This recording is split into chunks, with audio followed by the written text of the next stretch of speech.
All right, in this lesson right here, what we're going to do is take a look at how we can construct a very basic path node network. We're just going to have our bot just simply run from point A to point B and let them run back and forth, maybe up the ramp right there that we're looking at in the perspective view. So, Logan, show us what we need to do. Okay. So the first thing I'm going to do is I'm going to go back to the player start, since that technically counts as our first navigation point, and start creating a path nodes from here. So I'll set the first one maybe on the top of this first ramp. So to add a path node, I can simply right-click anywhere, even over a static mesh. You notice since that we did right-click on a static mesh, we have its properties, that we still have near the bottom our normal Add Here menu. And one of those things is the Add Path Node. So I'll add the first path node, and there we go, the first point of the network. Hey, we get an apple. So, good old Apple, too. Same Apple dating all the way back to Unreal 1. That's very cool. So, just going up, I'm going to try just the very tops of the ramps for starters and see how that builds. And maybe one point at the very top. Now, you said to see how that builds. Do you get some sort of indication if they're too far away? Actually, you do. Let me add one last path node, and we'll see how this is looking when we build paths. Okay. So, I'll explain in just a second. So, there. Now we've got more of an actual network as opposed to just our single starting point. The bot should have a path to navigate up with. But, of course, if we were to play now, this wouldn't count. We haven't rebuilt paths, so this network doesn't exist. Just the actors do. So, obviously, this rebuilding of paths is very important. Yes. Anytime something is changed, it needs the path network needs to be recalculated. So, and that's not just placing these path nodes themselves in there, but other things as well, such as let's think, like jump pads or teleporters? Anything that's going to affect the flow of the level. Any items, any path nodes, anything that changes how you move around the level is also going to affect how bots would need to move. Okay. So, now, as I was saying before, we need to rebuild. So what I'm going to do is come up here and do a build paths, so that we actually calculate this network. And yes, I'm going to get a few checks because I have inventory in the level that hasn't been path noded to yet. So it's just going to warn that there's no navigation points to that. But we know that. We've just been path noding the ramp. So this is actually pretty smart then. Yes, it will find points if there's you have some item isolated off to the side of the level. It's like, hey, your bot will probably want to get to this, but you've not given any way for it to. Right, because, yeah, I mean, that makes sense. It's an inventory item. You're going to want to get to it somehow. Excellent. And it's pointing out here that, well, you can't get to it now, or the bot can't. Okay. But now we have rebuilt, so what we do have paths to, there are paths connecting these. But what if we want to see this, see exactly where those paths are being drawn and possibly see where there's a broken path that we wouldn't otherwise notice? It's really easy to do this. I can come up to the, and just right-click on one of the views, go down to View, and say Show Paths.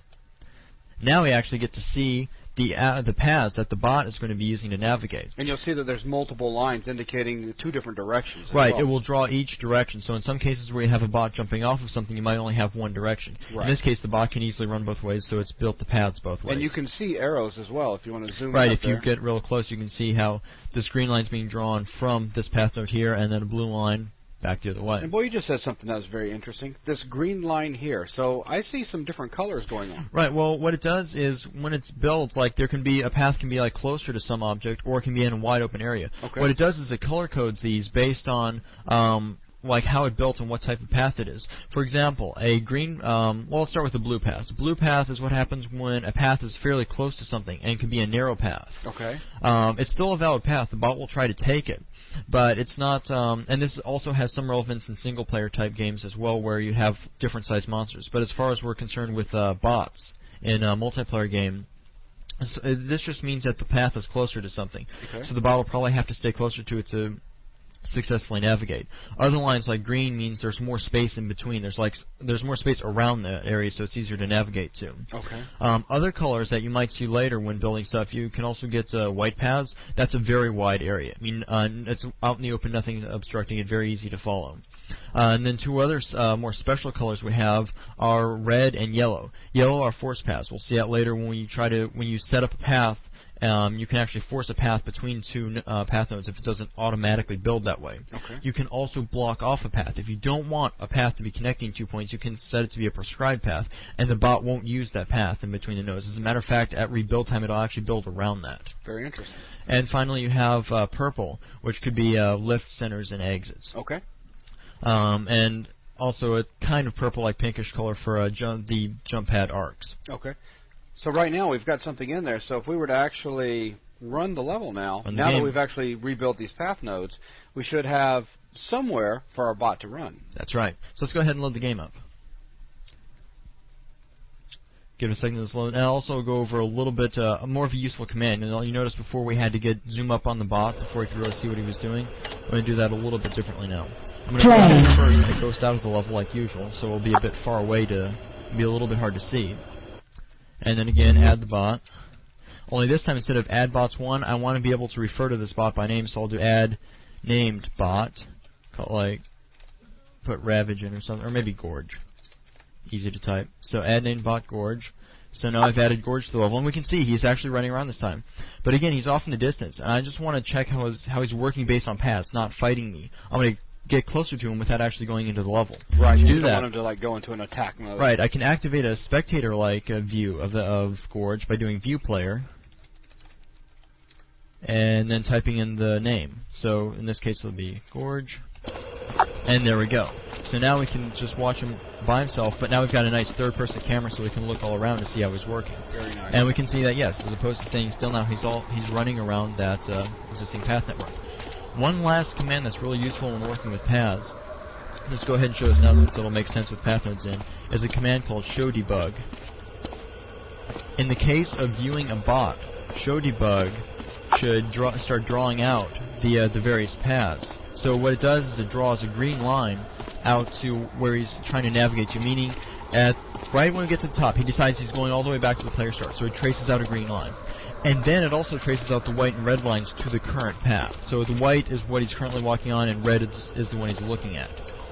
And also, this is a bit new to us, and in one of the newer builds they added a whole lot more debugging information. So it's got quite a bit for looking at Gorge, what he's doing, what he's thinking, all that. Sorts of good things in there. This is a great debugging command when you want to truly see what the bot's thinking and trying to do. So it's that way, even if you have a valid network, you can see whether he's tracing to it or not. Because if he was going for an item on the other side, it would draw the full green line all the way across the map, and then he would try to follow it. Right. Okay, very interesting. So let's see, jump back into UnrealED, or do you want to... Well, actually, did you want to set up some workflow enhancements here just to kind of speed up some of these things? Well, yeah, we could definitely set something like that. First, let me take the show debug off so we can see the screen a little bit clearer. Also, you saw how, like the second time I've started up the level, first I ghosted out, then I had to add the bot, then I had to go and view the bot. What we could do is just set up some quick keybinds so we could make testing a lot easier. So I could take like the top keys on the numpad. We could use set input to bind those. So the first thing we want to do probably is ghost out of the level. So set input, numpad 7 should work good for ghost. And we could set input maybe numpad 8 for add named bot. So add named bot. We'll add Gorge in with the 8 key. Numpad 78. Just kidding.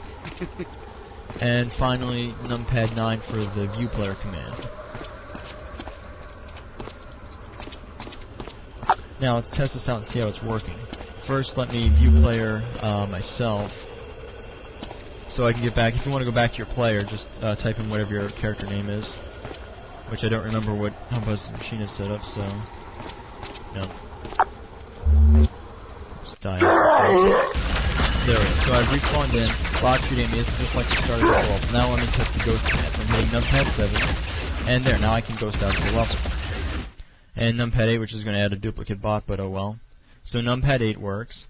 Finally, numpad 9 for view player. Good. Now we can jump into the level with the 3 buttons. We've added in another bot. Duking it out, but I mean, nonetheless, you see him still trying to use the path nodes, even though he's running around and contesting. And now.